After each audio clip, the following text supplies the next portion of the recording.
Look. Question for the new Prime Minister. How do you have a heart so sinister?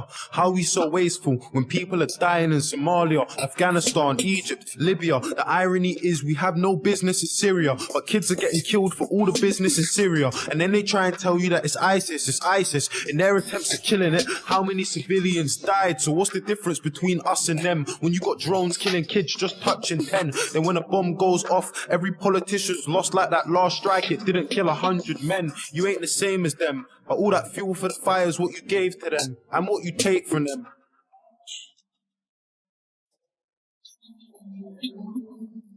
All my life I know my mum's been working, in and out of nursing, struggling, hurting. I just find it fucked that the government is struggling to care for a person that cares for a person. So where's the discussion on wages and budgets, how they made them redundant? When I was a young'un, the letters in her car said my mum was overdraft, but somehow I still had dinner money in my pocket. And even the little things like ordering pizza were probably the reason for overtime in the evening. 5 till 10, 6 hours of sleeping for 22 years. My mum was doing it cleaning, dreaming that her kids would have a better life, going bed at night, struggling with getting by. That's the reality for millions of people in a nation where a lot of us were looking for a second try.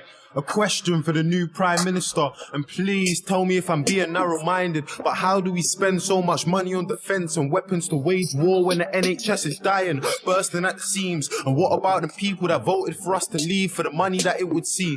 350 million we give to the EU every week that our health service needs. But now them politicians got what they wanted. Can you see an empty promise or a poster on the street? Nurses in tears because they're working every hour of the week and they still don't have the money that they need. You brought the heart of the nation to its knees. Underpaid, understaffed, overworked and overseen by people who can't ever understand how it feels to live life like you and me. Patients lying in the corridors because doctors can't even find a bed for them to sleep. I remember A&E and all them sickening screams of a little girl waiting for a surgeon to be seen. Privatised healthcare, guns for police, increased uni fees. Is this what they're selling us? Or let me remind you, just in case you've forgotten, that we live in Great Britain, not in Donald Trump's America. Speaking of America, stating the president, with all due respect, I've got something to say to them. I just find it funny you can't give a hand to Palestine, but you can trade whole arms with Saudi Arabia.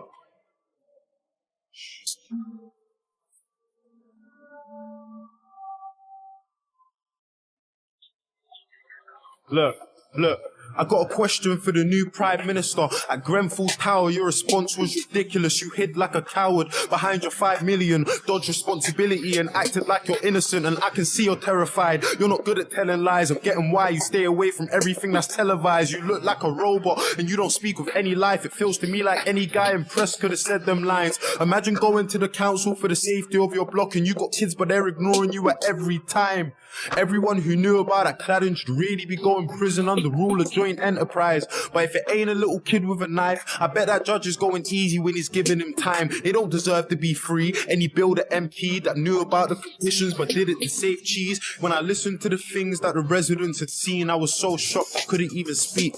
Families they know that had died in their sleep. How you choke on the smoke when you're struggling to breathe. The glow from the fire, the panic when you hear all the sirens, the crackling, the popping and the muffled out screams, the fear in the eyes of a man that was trapped who jumped 15 floors from the tower to the street. I could only hear a fraction of the pain and the grief, closing my eyes trying hard not to cry at the joy and relief in the face of a man when a woman from the flat said his neighbour was alive. No help from the council in keeping any list or the people that survived, his neighbours and peers. And for that whole meeting I could see that he was trying, so his smile was an island in a sea full of tears. Look, I got a message for our old Prime Minister, David Cameron. I mean, you fucked us, resigned and sneaked out firing line. I want to know how you managed it.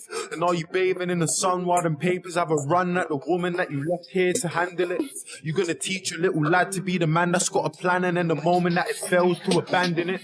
Are there bullies in his school? And when you pick him off half the class, can you feel his embarrassment? I mean, you never gave a fuck about the youth, and that's the truth. There's no sympathy for you or your cabinet. I really wish I could have seen how you were scrambling when you lost the referendum that you had to win.